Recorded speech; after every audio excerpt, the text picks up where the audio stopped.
माधवपुर के जंगल में पक्षियों का एक झुंड रहा करता था। उसमें कौवा, चिड़िया, कबूतर, तोता इत्यादि सभी शामिल थे।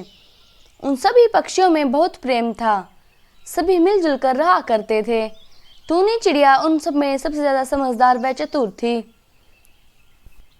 टूनी बहुत ही चतुर थी।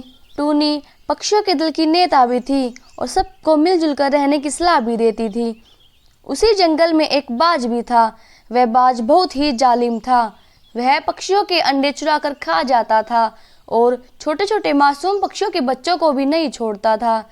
जंगल में सभी पक्षी उस जालिम बाज से अपने बच्चों को बचाने के लिए हमेशा चिंता में रहते थे। एक दिन सभी पक्षी आपस में बातचीत कर रहे थे। कौवा बोलता है, टूनी, वो बाज बड़ा जालिम है। हम अपने बच्चों को ना जाने कब तक उससे बचा पाएंगे। हम कब तक यही कोशिश करते रहेंगे। टूनी, कुछ तो करना होगा उस बाज का। सभी पक्षी ध्यान से कौवे की बात को सुन रहे थे। तब कुछ देर बाद कबूतर बोलता है, हाँ हाँ टूनी, कौवा भैया एकदम सही कह रहे हैं। हम कब तक अपने बच्चों को ऐसे ही कोई बात से छुपाते रहेंगे। वह जालिम बाज एक दिन हमारे बच्चों को खा जाएगा।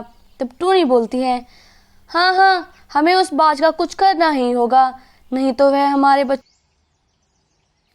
बच्चों को जान से मार देगा और ऐसा हम होने नहीं देंगे। तोता बोलता है, हाँ हाँ, बिल्कुल ठीक कह रही हो तुम तो टोनी। कबूतर भैया भी और कौवा भैया भी बिल्कुल ठीक कह रहे हैं। सभी पक्षी बाज से अपने बच्चों को बचाने के बारे में चिंता थे कि कहीं हमारे बच्चों को वह जालिम बाज मार ना दे। उससे हमें अपने बच्चों को बचाना ही पड़ेगा। इस तरकीब के बारे में वह सोच रहे थे। सभी एक दूसरे को उसके बारे में सलाह देते हैं कि क्या करना है और हमें अपने बच्चों को कैसे बात से सुरक्षित रखना है। तब बातें करते करते वह शाम हो जाती है और सभी पक्षी अपने घर जाने की बात करने लग जाते हैं। बोलते हैं कि चलो चलो घर चलते हैं, हमारे बच्चे हमारा घर पर इंतज़ार कर रहे होंगे और वह बहुत भूखे होंगे। बच्चे उन्हें घर पर देख बहुत खुश हो जाते हैं। जब वह घर पर पहुंचते हैं, थोड़ी देर बाद ही बारिश शुरू हो जाती है। बच्चे बोलते हैं, मम्मा पापा, आप बहुत अच्छा हुआ कि आप जल्दी ही घर पर आ गए। हम बहुत देर से भूखे थे और देखो अब तो बारिश आ गई है। तोता बोलता है, हाँ बच्चे, हम बिल्कुल सुरक्षित हैं। अब तुम भी बेचिंतित होकर दाना खाओ। तुम्हें बहुत भूख लगी होगी ना, अब तुम अपना खाना खाओ, हम घर पर आ चुके हैं। सभी पक्षियों को चिंता हो रही थी कि वह अपने बच्चों को बाज से कैसे बचाए। इस तरकीब पर वह सभी पक्षी अपने अपने बच्चों को समझाते हैं कि किसी अनजान से बात नहीं करनी चाहिए। कोई भी अनजान अगर हमें कहीं ले जाता है या कोई चीज़ देता है तो हमें हमेशा मना करना चाहिए। किसी भी अनजान से कभी भी कोई वस्तु हमें नहीं लेनी चाहिए। बच्चे बोलते हैं, हाँ हाँ मम्मी पापा, हम बिल्कुल समझ गए हैं कि किसी भी अनजान से कभी बातें नहीं करेंगे और ना ही कभी किसी से कोई वस्तु। बच्चे अपने मम्मी पापा की बात को समझ जाते हैं और उनको बोलते हैं कि आप बिल्कुल भी चिंता मत करो, हम आपकी बात समझ गए हैं। हम किसी भी अनजान से बातें नहीं करेंगे।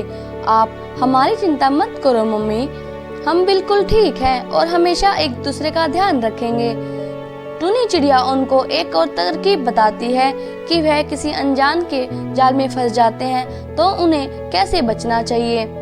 वह सब उनकी बातें सुनकर बहुत ही खुश हो जाते हैं। सोचते हैं कि अब हमारे बच्चे बड़े होने लगे हैं और सभी समझदार भी हैं, हमें अब इनकी चिंता करने की कोई ज़रूरत नहीं है। इतना सब कहकर वह सभी सो जाते हैं और अगली सुबह जब वह पक्षी दाना चुगने के लिए बाहर गए थे तो बच्चे घोंसलों से बाहर आकर खेलने लग जाते हैं। जालिम बाज वहां आ जाता है। वह सभी बच्चों को अपनी बातों में बहलाता फुसलाता है और सभी बच्चों को अपनी बातों के जाल में फंसा लेता है। बच्चे नादान होते हैं और उनके